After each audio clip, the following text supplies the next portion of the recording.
അവിടെയാണ് ഭർത്താവ് ഇങ്ങനെ വിവാഹം കഴിച്ചുകൊണ്ട് പോയത്. അങ്ങനെ വിവാഹം കഴിച്ചതല്ല. അതുപോട്ടെ എന്തോ ആയിക്കോട്ടെ, വിവാഹം കഴിച്ച പോലും അല്ല പോലും ഈ മക്കളാരും നിങ്ങൾ അന്വേഷിക്കാറില്ല. മക്കൾ പ്രായപൂർത്തിയാവുന്നപ്പോൾ അവനെ പെണ്ണുങ്ങൾ അടിച്ചോണ്ട് പോയി. അതിനുശേഷം നിങ്ങൾ ഹസ്ബൻഡ് എവിടെ പോയി? ഇപ്പോൾ നിലവിലുള്ള ഹസ്ബൻഡ് എന്ന് പറഞ്ഞാൽ അവൻ ഒരു മന്ത്രവാദിയും കൂടെ ആയിരുന്നു. അവൻ്റെ കുടുംബം മൊത്തം മന്ത്രവാദികളാണ്. ഞാൻ മീൻ മാർക്കറ്റിൽ പോയപ്പം തിരിച്ചു വന്നപ്പം വിഷം കലക്കി വെള്ളത്തിൽ വെച്ചിരുന്നു, എനിക്ക് ഭ്രാന്താവാൻ വേണ്ടിയിട്ട്. അപ്പോൾ മാർക്കറ്റിൽ എന്തായാലും വെച്ചിരുമ്പോൾ ഞാൻ ഉടനെ വെള്ളം കുടിക്കുമല്ലോ. അപ്പോൾ വെള്ളം കുടിച്ചു കഴിഞ്ഞപ്പോൾ എനിക്ക് ഭ്രാന്തായി. ഞാൻ ഉടനെ എൻ്റെ പാത്രങ്ങളൊക്കെ പറക്കി ദൂരെ എറിഞ്ഞ് എൻ്റെ മക്കളെ 2 ആൺമക്കളെയും പറക്കൊണ്ട് ഞാൻ ഇറങ്ങി ഭീമാപ്പള്ളി എന്ന് പറയും തിരുവനന്തപുരം. അവിടെ പോയിരുന്ന് എൻ്റെ മക്കളെ തെണ്ടി വളർത്തി. ചേട്ടാ ഒരു ചായ വാങ്ങിച്ചു തരുമോ, ചേട്ടാ ഒരു ചോറ് വാങ്ങിച്ചു തരുമോ, അങ്ങനെ എൻ്റെ മക്കളെ വളർത്തി, കൊല്ലാതെ വളർത്തി മോനെ. ഈ മക്കളൊക്കെ ഇപ്പോൾ എവിടെ ഉണ്ടെന്ന് അറിയാമോ? മക്കൾ ഒരാൾ ഇവിടെ ഉണ്ട്. എവിടെ ഉണ്ട്? പോത്തൻകോട് അരൂപ്പാറ എന്ന് പറഞ്ഞ സ്ഥലത്തുണ്ട്. അരൂപ്പാറ. അമ്മ ഇവിടെ എങ്ങനെ എത്തി? അമ്മ എത്തിയ കാര്യം പറഞ്ഞാൽ മതി. എത്തിയ കാര്യം ഞാൻ പറഞ്ഞില്ലേ മോനെ. ഈ കാര്യങ്ങൾ കേട്ടപ്പോൾ വീടൊക്കെ നഷ്ടപ്പെട്ടു പോയി. എനിക്ക് വെള്ളനാട് എനിക്ക് വീടുണ്ടായിരുന്നു. കൊല്ലത്ത് ആരുണ്ട് അമ്മയ്ക്ക്? ഇവിടെ കൊല്ലത്ത് ഇവിടെ ആരുമില്ല മോനെ. പിന്നെ ഇവിടെ വരുന്നത് എത്ര ദിവസമായി? ഇവിടെ വീട്ടു ജോലിക്കെന്നും പറഞ്ഞിട്ട് വന്നതാ.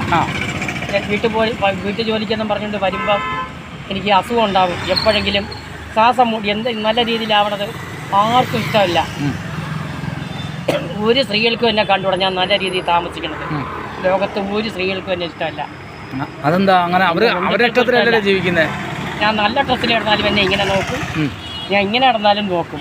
അമ്മയ്ക്കിപ്പോൾ എത്ര ഏജ് ഉണ്ട്? വയസ്സ് എത്ര ഉണ്ട്? 60. ഇപ്പോൾ എന്ത് അസുഖമാണ് അമ്മയ്ക്കുള്ളത് നിലവിൽ? എനിക്ക് ശ്വാസം വിട്ടു. അമ്മ കിടന്ന് ആരും നോക്കാനില്ല. ഇപ്പോൾ ആരും നോക്കാനില്ല. ആശുപത്രി വന്നാൽ അവരും നമ്മളെ പിച്ചക്കാരാച്ചാണ് കാണുന്നത്.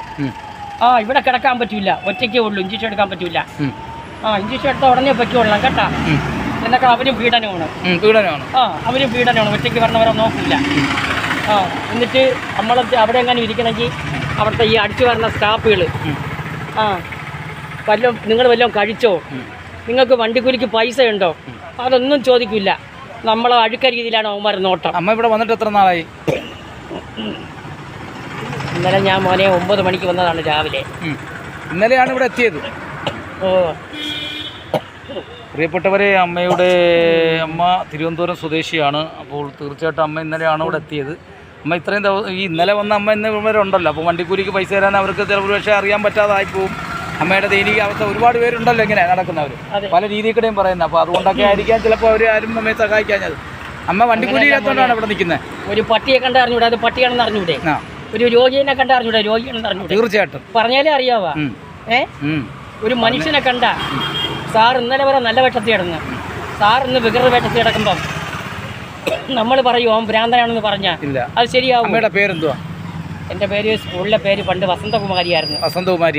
ഞാൻ പണ്ട് പിന്നെ കുറെ കാലം കഴിഞ്ഞപ്പോൾ പിന്നെ വസന്തയാക്കി. കുമാരി അങ്ങ് മാറ്റി. അതെന്താണ് വസന്തയാക്കിയ കാര്യം? പിന്നെ നമ്മൾ വയസ്സായി വരെയില്ലേ,